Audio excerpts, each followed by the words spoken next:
bonjour à tous, j'espère que vous allez tous très bien. Aujourd'hui on se retrouve pour l'analyse de la 8e ronde du Festival Jeune de Noisiel. On a donc analysé les 6 premières parties. J'ai gagné les 4 premières parties, j'étais donc à 4 sur 4. J'ai ensuite enchaîné 2 défaites contre un joueur classé environ 2000 et un joueur classé environ 2200. Les deux parties j'avais des finales égales, voire même mieux contre le 2200. À chaque fois j'ai voulu forcer et à chaque fois c'est retourné contre moi. Je suis donc à 4 sur 6. La 7e ronde j'ai battu un 1200 assez facilement. Je ne mets pas la vidéo sur YouTube, je monte très rapidement la partie, juste voilà pour que vous voyez comment ça s'est passé. J'ai mis un point F7 dans l'ouverture, c'était déjà perdant. Et voilà, bon, sur Roi prend, il y a cavalier G5, il a fait Roi F8, bon.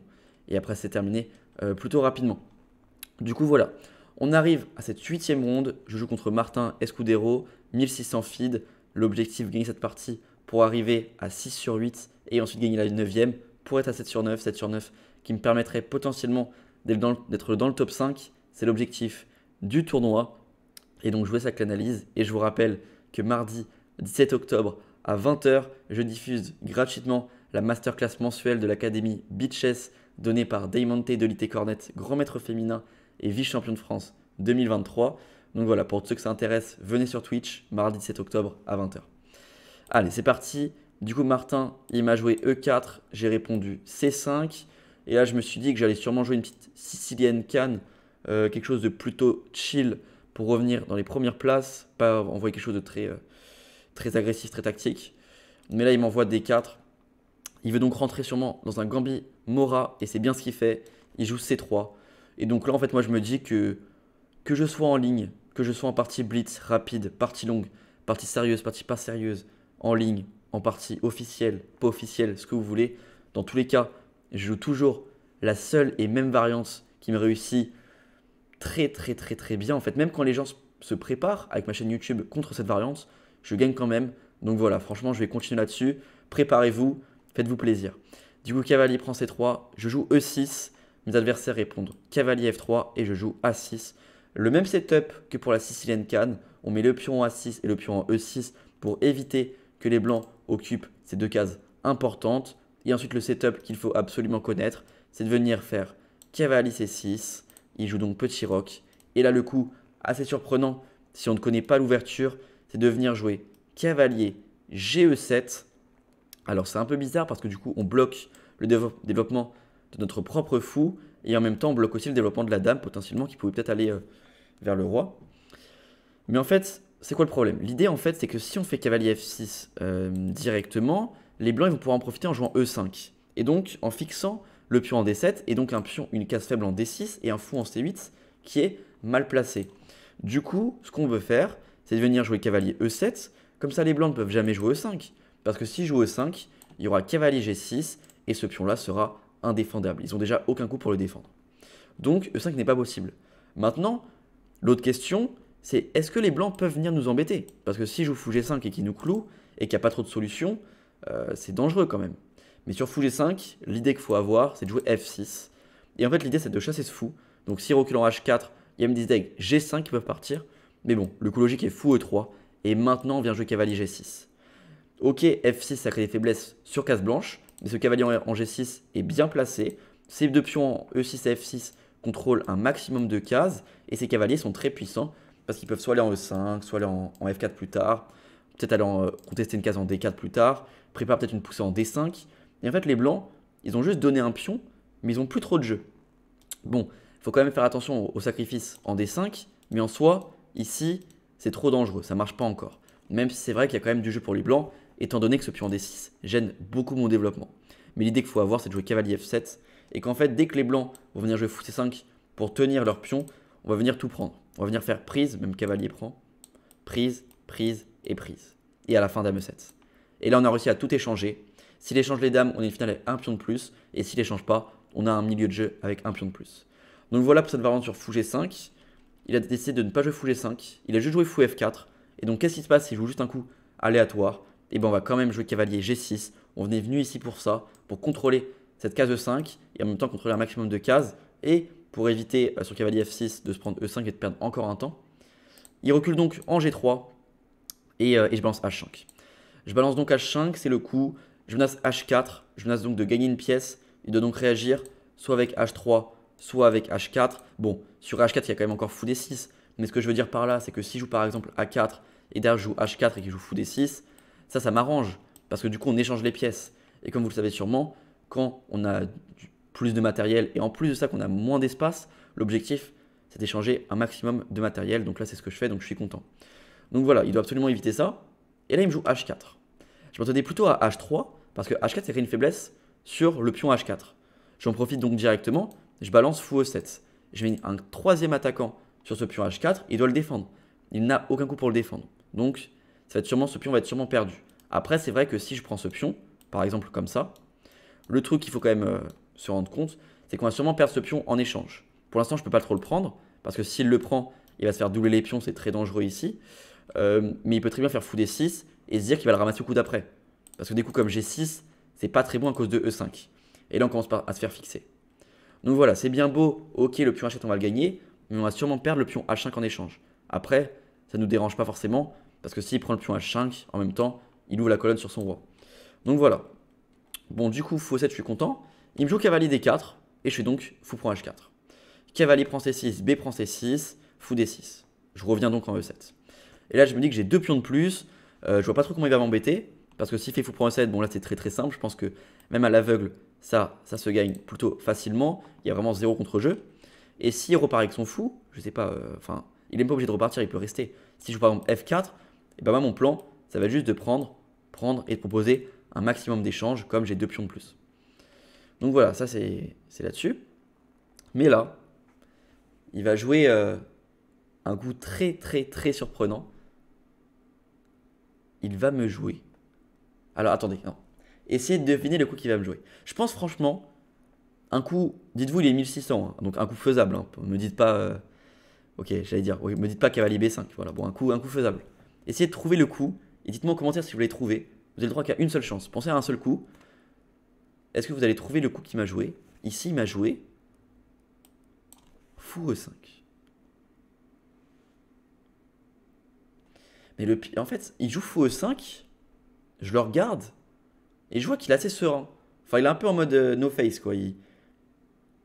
Enfin, il n'y a rien qu'à changer sur sa tête. Normalement, quand tu sais que tu as fait une erreur, tu as la petite goutte, quoi. Enfin, on voit que t'es pas serein. Lui, il n'y a rien qui change. Je me dis, attends, mais le mec, il est trop chaud. Il a dû voir un truc de fou, quoi. Qu'est-ce que je rate? Donc là, je commence à calculer. Je me dis, attends, mais cavalier prend E5, dame D4. Il veut peut-être m'embêter là-dessus. En se disant, si je bouge mon cavalier, je perds ça. Mais là, je me dis, mais je vais arrêter mon calcul directement. Au pire des cas, je fais jeu de cavalier G6, il me fait dame prend G7. Et merci, au revoir. Il a plus de dame. Donc, qu'est-ce qu'il a vu? Ça marche pas. Qu'est-ce qu'il a vu sur cavalier prend E5? Je prends ma main. Je joue cavalier prend E5. Je lève les yeux en même temps. Et je vois qu'il est dépité. Voilà, il voulait juste pas montrer qu'il a. En fait, quand il a joué le coup, je pense qu'il s'en est rendu compte. Bon, des fois, ça arrive comme ça, les petits oublis. Je sais pas s'il voulait d'abord jouer un autre coup et qu'il voulait jouer ensuite fou E5 et du coup, il a interverti dans sa tête et il s'est trompé. Ou alors, il a pas du tout vu le cavalier. Ça arrive aussi. Complètement des oublis comme ça. Mais du coup, il me donne la pièce. Et là, vous vous dites, ok, c'est bon. Je skip de vidéo, pièce de plus, deux pions de plus. J'arrête de regarder. Restez là. Restez là parce que comme vous l'avez vu dans le titre, la partie a encore duré 35 coups. Il y a encore eu pas mal de rebondissements. Du coup, malheureusement. Du coup, il fait fou prend H5. Il me ramasse un pion. J'ai donc une pièce, un pion de plus, la colonne H ouverte. On peut se dire que normalement, en plus j'ai 400 elo d'avance, ça sent la fin quand même pour lui. Mais pas totalement. Je joue donc G6, je chasse le fou, il joue fou E2 et je joue fou C5. Mon objectif, c'est de terminer rapidement la partie avec dame H4. Il l'a vu, donc il joue G3. Il m'empêche dame H4. Pas de problème, je fais dame G5. Je menace dame prend G3, avec un petit clouage. Encore une fois, il l'a vu. Il fait donc roi G2. Pas de problème, je fais dame H6. Je menace encore une fois mat, en H2. Seul coup donc, il fait tour H1. Donc moi, pas de problème, j'ai une pièce de plus. J'échange donc toutes les pièces. Et on arrive là-dedans. J'ai donc une finale avec une pièce et un pion de plus. Mais je vais quand même suer. Je vais quand même suer parce que j'arrive ici. Et là, je m'invente une life. D'ailleurs, c'est vrai que je ne l'ai pas dit dans cette vidéo. La cadence, c'est 12 minutes plus 3 secondes par coup. C'est un temps de partie rapide. On est au 21e coup. Donc on commence à avoir plus beaucoup de temps tous les deux. Je note les coups en plus. Donc noter plus 12 minutes à la pendule. Ça passe très vite. Et là, je m'invente une life. Je me dis, attends, mais qu'est-ce que j'ai foutu? Et j'ai changé toutes les pièces et mon cavalier n'a aucune case. Parce que là, si je joue un coup aléatoire, ce qu'il fait, c'est F4. Mon cavalier est enfermé. C'est assez joli. Tous mes pions sont sur la case du cavalier. Et son fou contrôle toutes les autres cases. Qu'est-ce que je fais? Je dois donc créer une case. Donc là, je pense à tous les coups, à D6, à F6, à G5, bref. Je me dis, ok, peut-être F6. Mais là, je me dis, attends, mais si je fais F6, il va quand même me jouer tour H8. Et quand je vais jouer roi E7, il va quand même me jouer F4. Et sur des coups... Ah non, c'est pas ça que je me suis dit. Tac, tac, tac. Ouais, tour là, ça. Ouais, je me suis dit ici, il y a peut-être fou prend A6. Parce que du coup, maintenant on arrive là-dedans. Après donc avoir fait F6, tour H8, roi E7, fou prend A6. Si je fais fou prend, je perds la tour. Donc qu'est-ce que je fais? Et là, je me suis dit, oh non, je perds une pièce. Il y a ça, je perds une pièce. Je peux pas bouger mon fou, je perds la tour. Donc au prochain coup, il va prendre ma pièce, je perds la pièce. Et là, j'arrête mon calcul. Bon, je pense que c'est manque de temps. Et en fait, j'étais tellement persuadé que j'allais gagner facilement, j'avais une pièce de plus, que carrément, j'ai oublié que F6, tour H8, roi E7, s'il fait fou prend A6. Je peux juste faire tour prend A6 en fait. Hein. Et sur tour prend fou, j'ai toujours une pièce de plus. Alors j'ai plus le pion, mais j'ai une pièce de plus. Je sais pas, j'ai complètement zappé ça. Et du coup, je me suis dit, c'est trop dangereux. Je vais rendre la pièce. Vaut mieux je fou B7. Et là, je me dis, ok, je joue fou B7. Il va jouer F4. Et au moins, je pourrais juste jouer fou D4. Il va prendre, je vais reprendre. Et je vais avoir deux pions de plus la paire de fous, plus des pions passés. Gagnant très facilement. Et l'ordi d'ailleurs dit que c'est complètement gagnant. Il n'y a pas de problème là-dessus. Bon, il joue cavalier à 4. D'ailleurs, finalement, après analyse, donner la pièce comme ça, l'ordi met même pas que c'est une erreur, même pas une imprécision. Tellement que je suis gagnant, quoi que je fasse, tout est gagnant. Mais bon, pendant la partie, vous imaginez bien que quand on passe d'une pièce et deux pions de plus à plus que deux pions de plus, et qu'on voit que notre temps commence à diminuer, on a déjà perdu deux parties dans le tournoi, on est obligé de gagner. Je commence à stresser un peu. Du coup, roi E7, il joue tour D1, je joue D6, il joue tour D3, je joue donc C5, j'avance petit à petit, il joue fou F3, je joue fou C6, il joue cavalier B6, je joue tour B8, il joue cavalier C4, et là, nouveau pétage de plomb, je calcule un tout petit peu, et je me dis, c'est parti. On va pas jouer fou prend B2, parce qu'il y a cavalier prend D6, et plus on échange des pions, plus il y a de chances de faire match nul. Je pars sur fou B5. Et ça, par contre, fou B5 n'est pas une erreur. Et pendant la partie, je l'ai bien calculé. C'est bien un bon coup, fou B5. Enfin, l'ordi, je crois que c'est une erreur. Mais en soi, humainement, c'est un bon coup. On simplifie tellement la position. En fait, fou B5, c'est quoi? Bon, bien sûr, cavalier prend E5, je perds du matériel. Mais il faut voir plus loin que cavalier prend E5. Et j'ai vu que sur fou B5, cavalier prend E5, fou prend D3, il y a cavalier prend D3, j'ai C4. Les seules cases du cavalier sont ça, ça et ça. Sur cavalier F2, il se prend tour prend B2, il se cloue, et derrière mon pion va à dame. S'il fait cavalier E1 ou cavalier C1, je vais faire tour prend B2 échec, roi bouge, et ensuite tour C2. Le cavalier doit donc aller en E2, derrière je vais ramasser A2, et mon pion va pouvoir aller à dame, il y a aussi le pion A qui va à dame. Donc j'ai calculé ça, et je me dis ok, fou B5 c'est complètement gagnant. J'ai bien calculé pour une fois, donc cavalier prend E5, fou prend, bon, pion prend, ça gagne aussi. Hein. Si j'étais pas sûr de moi, j'aurais pu aussi juste reprendre la pièce. Mais j'étais sûr de moi. Je fais donc fou prend D3. Cavalier prend. Alors ici, il y avait cavalier C6 à calculer aussi, parce qu'il pouvait faire une fourchette intermédiaire. Mais j'ai juste roi D7, cavalier prend B8 et roi C7. Cavalier prend A6, fou prend A6. J'ai donc un pion de plus, et ça c'est gagnant plutôt facilement. Du coup voilà, il préfère faire cavalier prend D3. Comme prévu, je fais C4. Comme prévu, il fait cavalier C1. Comme prévu, je fais tour prend B2. Comme prévu, il fait roi H3 et comme prévu, je fais tour C2. Tour cavalier E2, tour prend A2. Ça, c'est ce que j'ai calculé. Donc là, je suis hyper content parce que du coup, les 6 coups qui viennent d'arriver, j'ai pu les jouer tempo. Donc j'ai récupéré quand même 15 secondes à la pendule. C'est important. J'arrive là-dedans. J'ai donc mes deux pions passés, voire un troisième qui peut arriver. Il joue donc roi G2. Je joue C3. Il est cloué. Il joue donc roi F2. Malheureusement, je ne peux pas jouer C2 direct parce qu'il peut juste faire roi E1 et sur tour A1, roi D2. Et donc là, il va tenir la promotion. Donc, je préfère faire A5, je pousse mon deuxième pion. Il fait donc roi E3, et maintenant je fais C2. C'est quoi l'idée? Alors, maintenant c'est vrai qu'il peut faire roi D2. Encore une fois, il peut venir et défendre. Mais l'idée que j'avais, c'est que je pouvais faire tour A3. Et en fait, bon, s'il ramasse le pion, je gagne juste une pièce. Et donc s'il bouge le fou, par exemple, fou G2, je vais revenir. Il va revenir, je récupère quelques secondes de la pendule, Là, j'ai hésité à refaire la répétition, mais je me suis dit, je sais pas s'il y a un arbitre autour, donc je préfère pas la faire au cas où, parce que en rapide, on peut faire plein de fois la répétition. On peut la faire 20, 30, 50 fois si on veut. Tant qu'il n'y a pas d'arbitre autour, il n'y a pas de preuve. Entre guillemets, on dirait que j'ai fait un crime, il n'y a pas de preuve.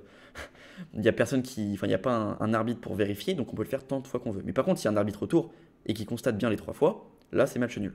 Du coup, j'avais pas le temps de regarder autour de moi s'il y avait un arbitre qui regardait la partie. Du coup, je le fais une fois, je prends pas de risque, et ensuite, boum, je joue F5. Je crée mon pion passé.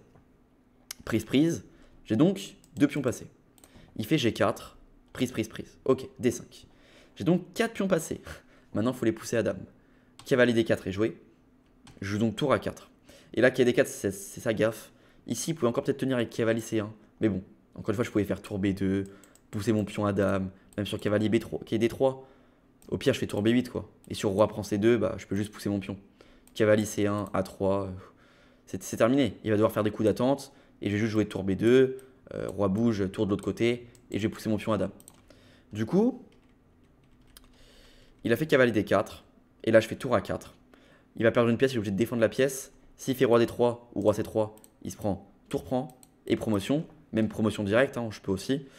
Et là, il fait cavalier C6 intermédiaire. Il se dit, ok, c'est bon. Échec, roi là. Si je bouge mon cavalier, c'est bon. Mais le problème, si je bouge mon cavalier, c'est du coup, il perd la pièce. Il préfère donc faire cavalier prend A5. Je fais donc pas tour prend A5, je fais tour prend G4. Parce que la subtilité après, roi prend C2, c'est que j'ai tour B4. Et le cavalier n'a plus de cases. Il a que B3. Et s'il vient en B3, le problème, c'est que je peux juste faire tour prend B3. Et là, c'est terminé. Parce que 2 contre 0, c'est terminé. Même 1 contre 0, hein. T'enlèves ce pion, c'est quand même gagnant pour moi. T'enlèves ce pion, c'est quand même gagnant pour moi. Donc 2 pions, c'est gagnant. Du coup, il fait roi C3. Je fais donc tour B5. Et là, c'est terminé. Il préfère faire cavalier C4. Mais je fais juste prise et tour D5. Et il abandonne. Parce que c'est terminé. On va faire le bilan de la partie. Je pense que la partie est plutôt maîtrisée dans l'ensemble. Même si je pense que. Enfin, avec un ordi, c'est maîtrisé. Parce que même quand je donne la pièce, etc., il s'en fout un peu. Ouais, voilà, 88. J'ai fait qu'une erreur. Mais humainement, franchement, c'était très très stressant. Alors, on va voir un peu comment l'ordi a trouvé cette partie. Donc, l'ouverture, mon cavalier E7, bon, ça c'est ma ligne, ok. H4, ok. Fou E7, donc là, ouais, cavalier D4, assez bizarre. Et là, cavalier prend C6, ouais. Donc là, il a enchaîné pas mal d'erreurs. Là, il fait fou E5, très bizarre. Et donc là, j'ai un énorme avantage. J'ai juste à convertir normalement. Mais c'était pas si simple. Donc là, je fais fou B7. Je donne la pièce. Vous voyez que je donne la pièce. C'est même pas une erreur en fait. C'est même pas une imprécision. L'ordi valide de rendre la pièce comme ça. Mais bon, sur l'échiquier, c'est quand même un peu stressant. Et du coup, là, on rentre là-dedans. Bon, ici, il a pas aimé mon fou prendre D3. Il a pas aimé que je donne comme ça. Parce qu'il trouvait que la finale comme ça, comme on a calculé, était pas si claire. Il trouve que ça, c'est que -3. Bon, -3, bien sûr, c'est complètement gagnant dans cette finale. Mais voilà, il voulait plus jouer safe avec pion prend E5. Bon, ok. Mais bon, ça, c'est quand même terminé. Et on va donc conclure assez facilement. On a juste à pousser tous les pions passés sans créer un maximum. Et au bon moment, planter la tactique. Et c'est terminé. Ok, bon bah voilà. On est donc à 6 points sur 8. Plus qu'une partie à faire pour réussir à bien terminer ce tournoi. Dernière ronde, je rejoue une joueuse d'environ du même niveau. L'objectif donc bien terminé pour arriver à 7 points sur 9. Et donc pouvoir peut-être prétendre à ce top 5. D'ailleurs, c'est vrai, du coup, je m'arrête. Mais donc prochaine vidéo, c'est l'analyse de la ronde numéro 9. Ce sera dimanche 15. Mais ensuite, à partir de mercredi 18 et le vendredi 20, c'est plus des parties rapides. Pour tous ceux qui aiment bien les parties longues, des parties plus poussées, des parties plus, mieux jouées, etc. Je joue en National 1 adulte le 14 et le 15. Et du coup, les vidéos sortiront le 18 et le 20. Je vais sûrement jouer des joueurs très bien classés, sûrement mieux classés que moi. Sûrement un joueur à 2000 et un joueur titré contre vendeur. Donc voilà, j'espère que cette vidéo vous aura plu et que ces vidéos qui vont arriver vont vous plaire aussi. Et je vous laisse et je vous dis à bientôt. Allez, ciao.